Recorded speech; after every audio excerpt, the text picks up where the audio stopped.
అయ్యన్న పాత్రుడి తరహాలోనే ఆయన తనయుడు విజయ్ కూడా ప్రజాసేవలో విశేష గుర్తింపు తెచ్చుకోవాలని కూటమి నేతలు ఆకాంక్షించారు. ఇటీవలే రాజ్యసభకు ఎన్నికైన విజయ్ ఆశీర్వచన సభ నర్సీపట్నం ఎన్టీఆర్ స్టేడియంలో నిర్వహించారు. ఉత్తరాంధ్ర అభివృద్ధికి విజయ్ కృషి చేయాలని కోరారు. ప్రజల ఆకాంక్షలను నెరవేర్చేందుకు శ్రమిస్తారని విజయ్ తెలిపారు.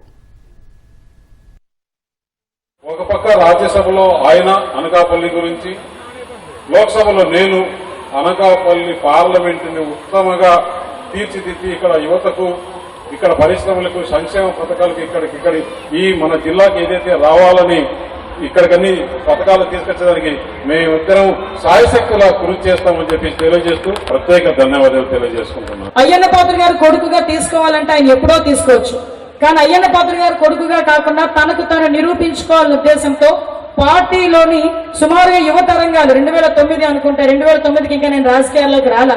ఆ టైంలో యువ తరంగాలు అన్న ఒక మీటింగ్ లో ఉత్తరాంధ్ర జిల్లాలో యువకులే మాట్లాడాలని గౌరవ ముఖ్యమంత్రి చంద్రబాబు నాయుడు గారు ఒక పిలుపునిస్తే 26 సంవత్సరాల వయసులో మొట్టమొదటిసారిగా స్పీచ్ ఇచ్చి ఎవర్రా ఈ బుడతడు ఇంత ఉన్నాడు కానీ ఇంత బాగా మాట్లాడుతున్నాడు అని చెప్పి చాలా మంది పెద్ద పెద్ద నాయకులు కూడా ఔరా అనిపించుకునేటట్టుగా మాట్లాడిన వ్యక్తి చింతకాయల విజయ్. బీసీ వర్గానికి చెందిన నాకు ఉత్తరాంధ్ర నుంచి ఈరోజు ఈ ప్రాధాన్యత కల్పించి అత్యంత ఉన్నత స్థానంలో కూర్చోపెట్టి రాజ్యసభ లాంటి పెద్దల స్థానంలో ఈ రిస్క్ ఏ పార్టీ చేయదు. అక్కడ చాలా చిన్న వయసు ఉండేవాళ్ళు ఒక ఇద్దరు ముగ్గురు ఉన్నారు అంతే.